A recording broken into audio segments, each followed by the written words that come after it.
আল্লাহ রাব্বুল আলামিন বলেন, ফামান ফারাদা ফিহিন্নাল হাজ্জা ফালা রাফাসা ওয়ালা ফুসুক। সুতরাং যে ব্যক্তি এসব মাসে নিজের জন্য হজ ফরজ করে নেয়, অর্থাৎ এই মাসে যারা নিজের উপর হজকে ফরজ করে নেয়, সে যেন হজের সময় অশ্লীল কথাবার্তা না বলে।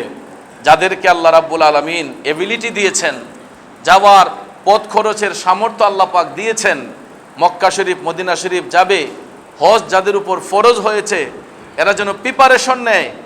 আর এই হজের সময় যাতে আল্লাহর বান্দারা কোনো অশ্লীল কথাবার্তা তাদের মুখ দিয়ে উচ্চারিত না হয়, এদের লেসান দ্বারা, এদের জবান দ্বারা যারা কেউ আঘাতপ্রাপ্ত না হয়, এই কথাটাই বলা হয়েছে যে সুতরাং যে ব্যক্তি এসব মাসে নিজের জন্য হজ ফরজ করে নেই, সে যেন হজের সময় অশ্লীল কথা না বলে, অশ্লীল কথাবার্তা না বলে। কারণ এটা সামর্থ্য ব্যক্তিদের জন্য একটা ফরজ ইবাদত।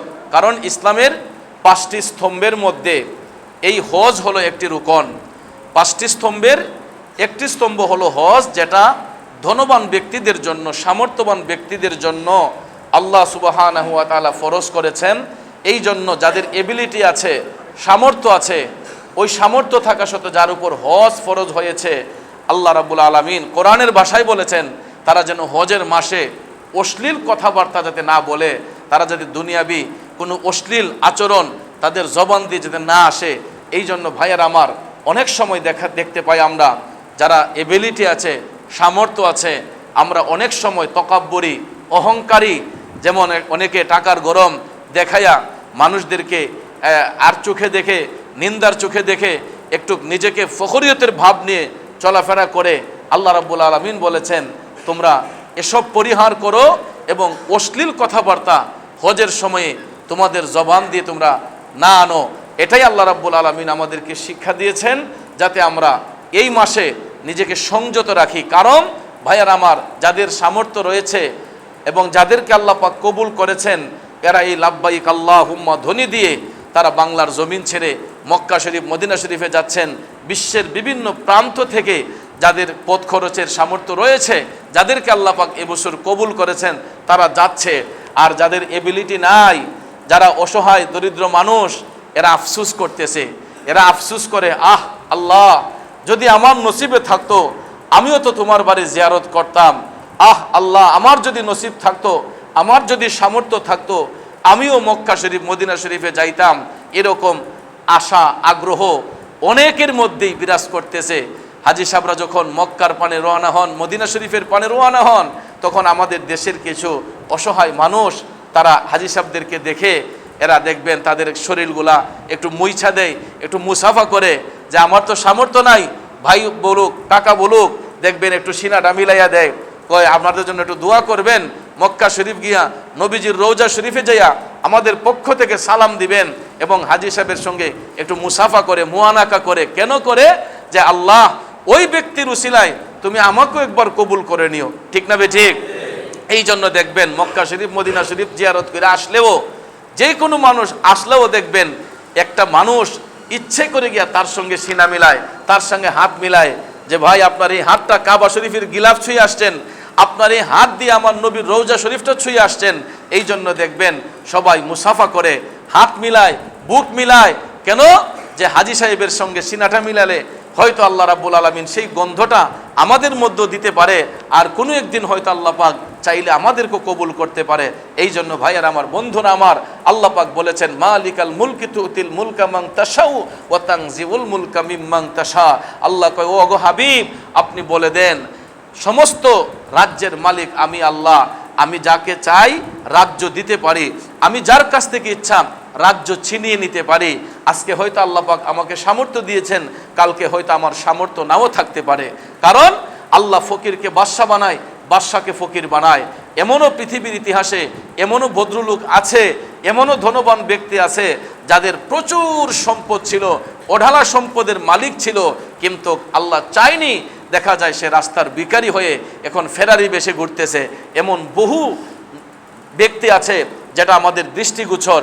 আবার কিছু কিছু ব্যক্তি আছে যারা অন্যের জমিনে কাজ করেছে, অন্যের বাড়িতে কাজ করেছে, যারা ঘাম জড়িয়ে ইনকাম করেছে, দিনে আনে দিনে খেয়েছে, দেখা যায় এই অসহায় মানুষগুলাকে আল্লাহ রাব্বুল আলামিন দয়াদ্র দেখিয়ে আল্লাহ রহমতের ছায়া বর্ষণ করে, দেখা যায় এরা কোটি কোটি বিলিয়ন বিলিয়ন টাকার মালিক আল্লাহ পাক তাদেরকে বানিয়েছেন, তাদেরকে এরকম সামর্থ্য দিয়েছেন।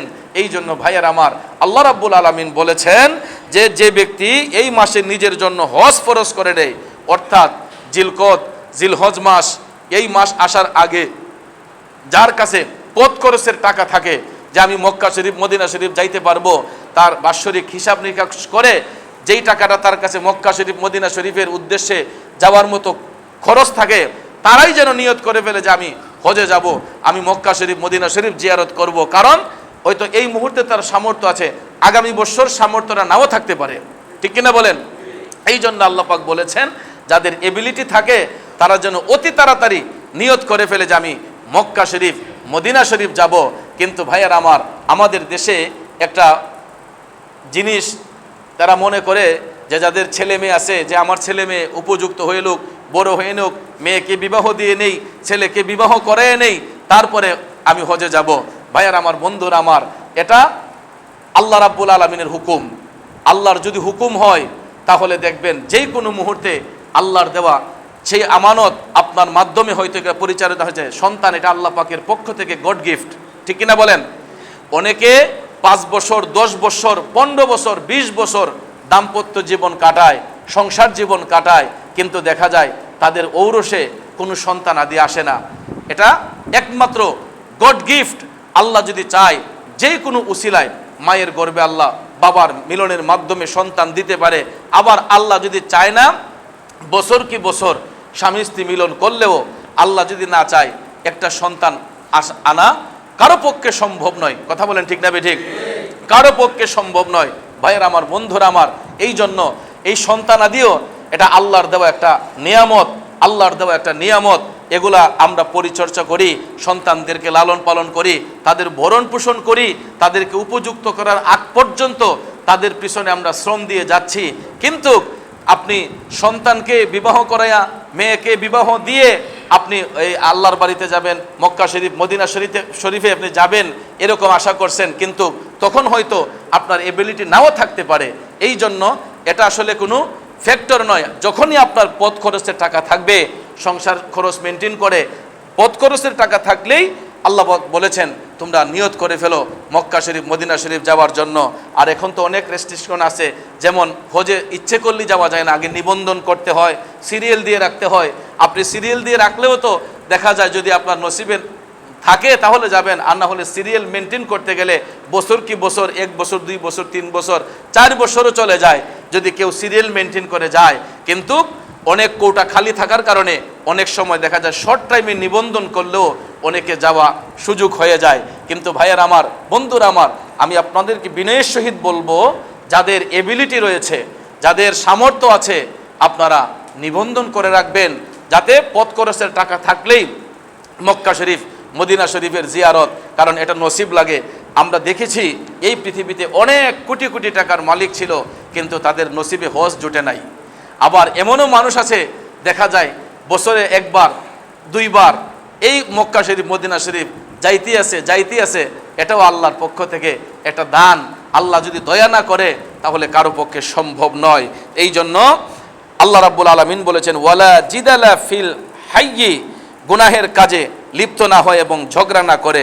তারা যেন অশ্লীল কথাবার্তা না বলে এবং কোনো গুনাহের কাজে যেন লিপ্ত না হয় এবং কারোর সাথে যাতে ঝগড়াঝাটি না করে। অর্থাৎ এই জিলহজের মাসে, জিলকদের মাসে সামর্থ্যবান ব্যক্তি যারা, যাদের হজ ফরজ ছিল কিন্তু কোনো কারণে যেতে পারে নাই, এরা যেন অশ্লীল কথাবার্তা না বলে, কারোর সঙ্গে ঝগড়াঝাটি না করে এবং কোনো বাজে কাজে যাতে লিপ্ত না হয়, কোনো খারাপ কাজে যাতে লিপ্ত না হয়।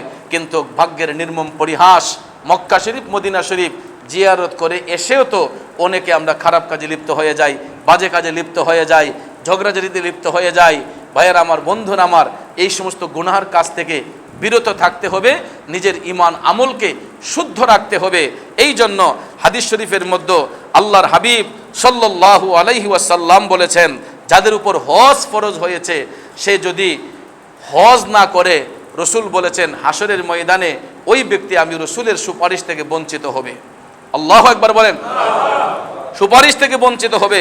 যার সামর্থ্য রয়েছে, সামর্থ্য থাকা সত্ত্বেও যেই ব্যক্তি হজ করল না, রসুল বললেন ওই ব্যক্তির জন্য আমার সুপারিশ নেই।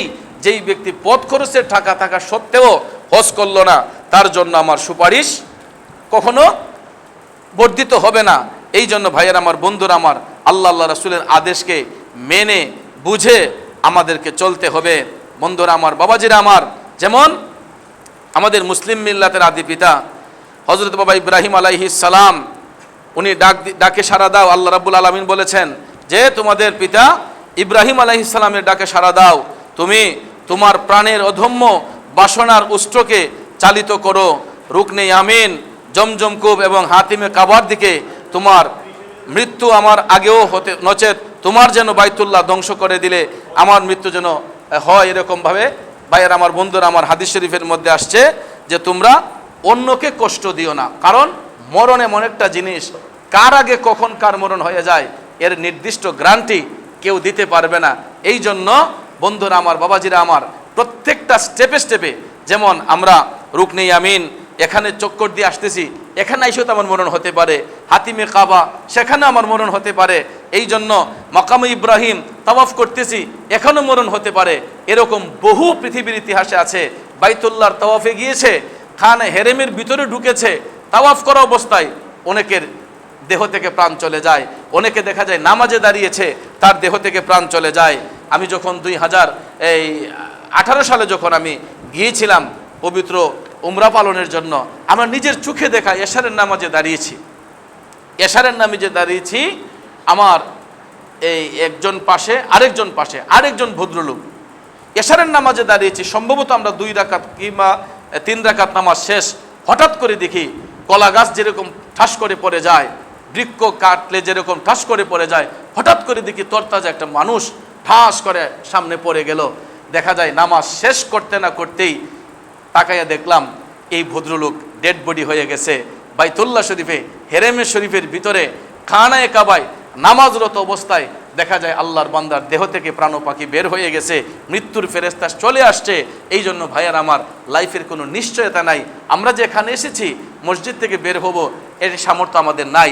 কারণ যদি আল্লাহ না চায়, মালাকুল মউত মসজিদের ভিতরেও আমাদের জান হরণ করতে পারে, ঠিক কিনা বলেন? এই জন্য ইত্তাকুল্লাহ, আল্লাহকে ভয় করতে হবে, সব সময় আল্লাহর ডাকে সাড়া দিতে হবে, সব সময় ইবাদতের মধ্যে নিজেকে নিয়োজিত রাখতে হবে। এই জন্য প্রিয় ভাইয়েরা আমার, বন্ধুরা আমার, এটা মনে রাখবেন সব সময়, এটা হজের মাস।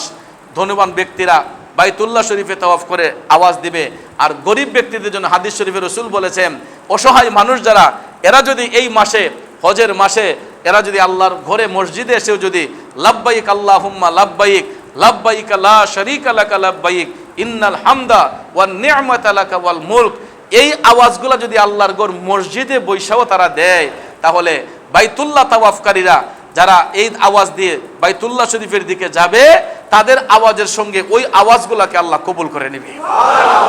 এই জন্য বেশি বেশি আল্লাহর ঘরে হাজিরা দিতে হবে। এই হজের মাসকে সামনে রেখে বেশি বেশি করে আল্লাহর ঘরে এসে ইবাদত করতে হবে। আজকে হয়তো আমরা বাংলার জমিনে আল্লাহর ঘরে ইবাদত করব, হয়তো কোনো কারণে আল্লাহ যদি দয়া হয় আমাদেরকে মক্কা শরীফ, মদিনা শরীফ আল্লাহ পৌঁছাতেও পারে, ঠিক কিনা বলেন? আল্লাহ পৌঁছাতেও পারে। অনেক সন্তান এরকম অ্যাপ্লিকেশন দিয়েছে আল্লাহর দরবারে, প্রেয়ার দিয়েছে, আল্লাহ গো আমি যদি বিদেশ যাইতে পারি আমার বাবারে হজ করাবো, আল্লাহ আমি যদি সঠিকভাবে আমার কর্মস্থলে সঠিকভাবে পৌঁছতে পারি আমি আমার মাকে উমরা করাবো, আমি আমার মাকে হজ করাবো। এরকম অনেক লক্ষ্মী সন্তান আমাদের অনেক পরিবারে আছে এবং আল্লাহ পাক তাদের সেই ডাকগুলা কবুলও করেছে। সে হয়তো কখনো ভাবে নাই যে আমি শার্ট প্যান্ট পরবো একটা ছেলে, আমার ডাককে আল্লাহ কবুল করবে, এটা হে কল্পনাও করতে পারে না। কিন্তু ভাইয়ের আমার, লেবাসে আল্লাহর ডাক হয় না, লেবাস দিয়ে আপনার মানুষের গুণ যাচাই হয় না। লেবাস যেরকমই হোক, তার আত্মা যদি শুদ্ধ হয়, তার মনটা যদি পবিত্র হয়, এই পবিত্র মনে যদি সে মৌলাকে ডাকে, আল্লাহ রাব্বুল আলামিন লেবাসের দিকে গুরুত্ব দিবে না, তার আত্মাটা শুদ্ধ আছে কিনা সেটা দেখবে। এই জন্য লেবাসে কোনো বুজুর্গি নয়। লেবাস দিয়ে আমি যদি বুজুর্গি দেখাই, লেবাস সুন্দর, ঘুমটা সুন্দর, আর ভিতরে যদি শয়তানি থাকে, তাহলে ভাইয়ার আমার এই লেবাস দিয়ে কি হবে? এই জন্য লেবাস লাগানোর আগে, পোশাক লাগানোর আগে আগে আমার দেহটাকে শুদ্ধ করতে হবে, আত্মাটাকে শুদ্ধ করতে হবে। তাইলেই ওই ব্যক্তির মধ্যে মনুষ্যত্ববোধ আসবে। এই জন্য মনুষ্যত্ববোধ যদি না থাকে, আমরা যতই লেবাস দেখাই, যতই ঘুমটা দেখাই, এই ঘুমটা দিয়া আল্লাহর দিদার, নবীর দিদার পাওয়া সম্ভব হবে না।